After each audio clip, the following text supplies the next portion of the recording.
हफ्ते के आखिरी कारोबारी दिन शुक्रवार को शेयर बाजार से बुरी खबर आई, जब शेयर बाजार की शुरुआत गिरावट के साथ हुई। सेंसेक्स और निफ्टी दोनों प्रमुख सूचकांक लाल निशान पर खुले। बैंकिंग और आईटी सेक्टर के बड़े शेयरों में गिरावट की वजह से बाजार पर दबाव बना। गुजरते वक्त के साथ ये डर और हावी होता चला गया और गिरावट का आंकड़ा भी बढ़ता गया। निवेशक अमेरिकी राष्ट्रपति डोनाल्ड ट्रंप के नए टैरिफ बयानों पर प्रतिक्रिया दे रहे थे, साथ ही जीडीपी के आंकड़ों का इंतजार था। दोपहर बाद करीब 12:50 पर बीएसई सेंसेक्स 1400 अंक 73,189 पर आ गया। निफ्टी 50 भी 22,150 अंक से नीचे पहुंच गया। इस गिरावट से बीएसई लिस्टेड कंपनियों का मार्केट कैप 9.61 लाख करोड़ रुपए घटकर 383.49 लाख करोड़ रुपए पर रह गया। लगातार 5वें महीने शेयर बाजार में गिरावट आई।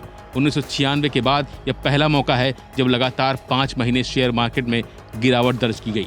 सवाल है कि आखिर आज ऐसा क्या हो गया कि बाजार इस तरह से औंधे मुंह गिर गया।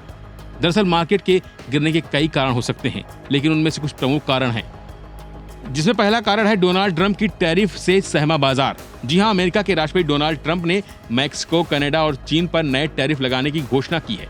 उन्होंने कहा कि 4 मार्च से मैक्सिको और कनाडा से आने वाले सामानों पर 25% टैक्स लगेगा। चीन से आयात पर भी 10% अतिरिक्त शुल्क लगेगा।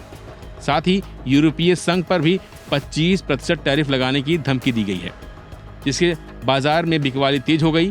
इसके चलते भारतीय आईटी कंपनियों को झटका लगा, क्योंकि उनका कारोबार अमेरिकी बाजारों से जुड़ा हुआ है। दूसरा कारण है कमजोर एशियाई बाजार। भारत समेत एशियाई बाजारों में आज गिरावट हावी है।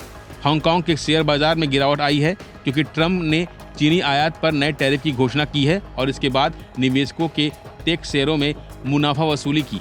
इस दौरान चीनी शेयरों में भी गिरावट दर्ज की गई है। वहीं जापानी बाजारों में भी भारी बिकवाली के दबाव देखने को मिला है। तीसरी वजह है कमजोर अमेरिकी अर्थव्यवस्था। अमेरिका के आईटी इंडेक्स में 4% की गिरावट आई है, क्योंकि आंकड़ों से पता चला है कि पिछले सप्ताह अमेरिका में साप्ताहिक बेरोजगारी दावों में अनुमान से ज्यादा वृद्धि हुई है, जिससे यह चिंता सताने लगी है कि दुनिया की सबसे बड़ी अर्थव्यवस्था में धीमापन देखने को मिल सकता है। इसके अलावा ट्रंप के टैरिफ के कारण महंगाई बढ़ सकती है। चौथा कारण है जीडीपी डेटा का इंतजार। भारतीय निवेशक भारत की तीसरी तिमाही जीडीपी रिपोर्ट का इंतजार कर रहे हैं, जिससे बाजार में अनिश्चितता बनी हुई है। आज भारत की अर्थव्यवस्था वृद्धि के आंकड़े जारी होंगे।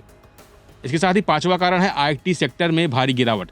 आज बाजार में आईटी कंपनियों के शेयर सबसे ज्यादा गिरे। एनवीडिया जैसी अमेरिकी कंपनियों के शेयर गिरने से भारतीय आईटी सेक्टर पर असर पड़ा है। आईटी सेक्टर में 4% की गिरावट दर्ज की गई है।